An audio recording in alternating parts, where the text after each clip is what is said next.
Hello everyone, this is David from Hotspot. Today we're joined by MKOI's mid laner Jojopyun after the series against KT in the first day of Swiss stage. First of all, it's unfortunate that we weren't able to take the win. Can you kind of walk me through the match because you had a very big advantage at the start? I think it was very clear that you were trying to pull off a team comp around Supa. What went wrong and what? How do you feel about the match? Yeah, I think we had a very good draft today. I think we outdrafted them pretty hard, honestly. I think we played really good for the first 20 minutes. I definitely saw us ramping up to the past days in scrims, so I think everybody had really high confidence going into today. At the end of the day, it's competition, so it's not always going to go your way, and we messed up really hard when it was a free game, of course.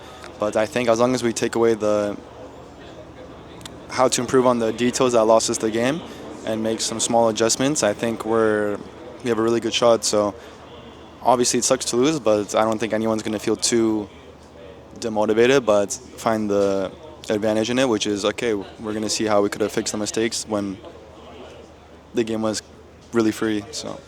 I mean, I kind of wanted to make it a little bit more uplifting for you because obviously there was all the meme around yesterday about KT canceling the scrims.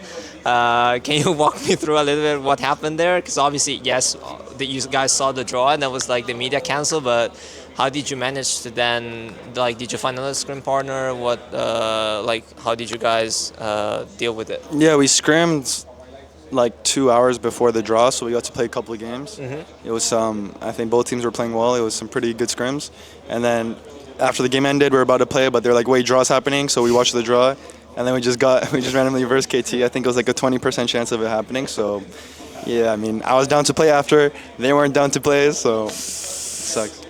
I mean, I wanted to ask you, like, because we saw the match, like, it was, I think, a tweet from Zeph about Doctum telling you to, like, he wanted to kill you.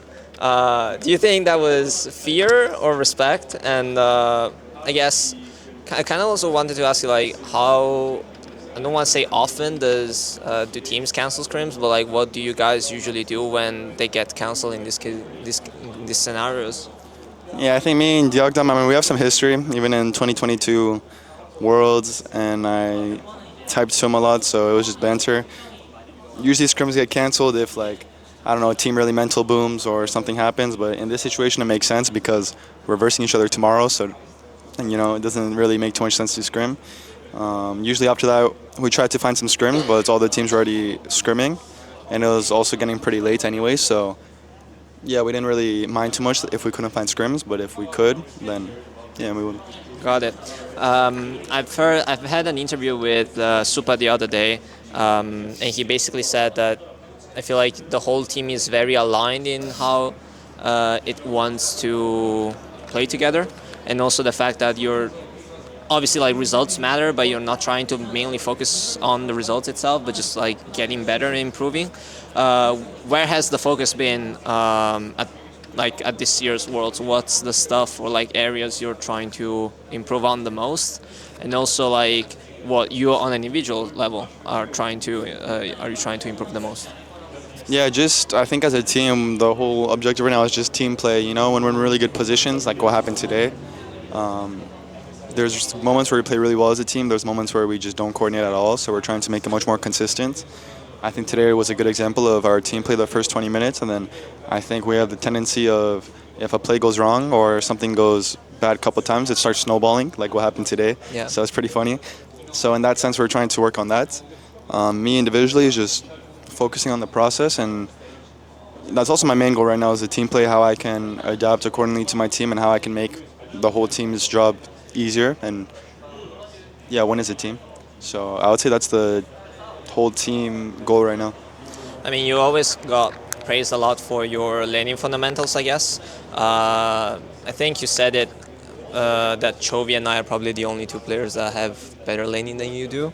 How was the lane against BDD today? And also, where do you think you can get even better in this, I would say, call it area? Like, I mean, I would say laning doesn't matter too much once you're at a certain level. Like, once you're at Chovy's level, Faker's level, Knight's level, there's not really going to be a gap in the laning. The matchups will go how it's supposed to go unless somebody's underperforming. So in that sense, laning doesn't matter if you're already a top laner. Okay. So there's other areas I have to improve on much more right now.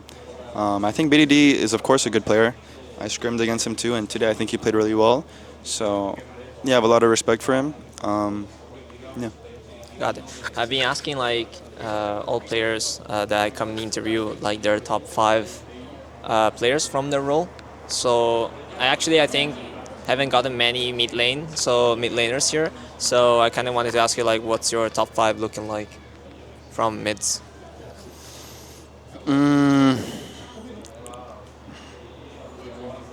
Chovy, Faker, Knights. I'm not gonna include myself because it's like I think the fans want to hear like my top 5 that's not me. Yeah. So of course I'd put myself, but let's say I'm not putting myself in this example. Chovy, Faker, Knights. I think Shinx at MSI played really well. Okay. But right now I'm not sure if he's in my top 5. I think Zeke at Worlds is very scary, so I'm gonna put Zeke there too. And then the last one.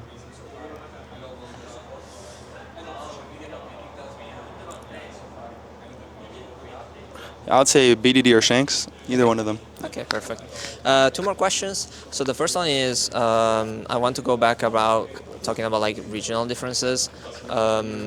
It's clear that the LCK has been regarded as the strongest region. Do you think the gap between the Eastern and the Western has closed once again? Judging also maybe by scrims or like how you played on stage, the fact also you were able to just get a big advantage against an LCK team.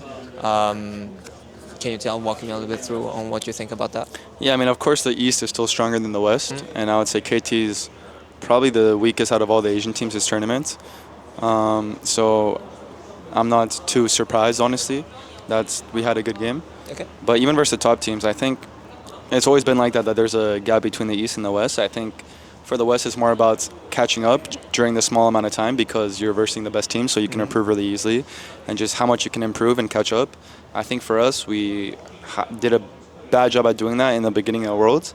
We haven't seen much progress, but I think after 2 days ago and yesterday, we started ramping up really hard and improving a lot, really fast. So I think it's just for the West how fast you can improve. For us, I really see the potential after the past 2 days. Even today, you can take it as not a scrim day, but as a work in our progress, showing our progress. I think if we keep ramping up, then yeah. What's one team that you would like to face next? Just to test out, like. I want to verse FlyQuest. Okay. It'd be really fun, but if not, I don't know, any of the top Asian teams I think will be really fun to verse, but specifically I would like to verse an NA team, but I think FlyQuest would be more fun than 100 Thieves, so. Yeah. Okay, perfect. Last question is, this I think, is it the first time you've been to China? I think yes.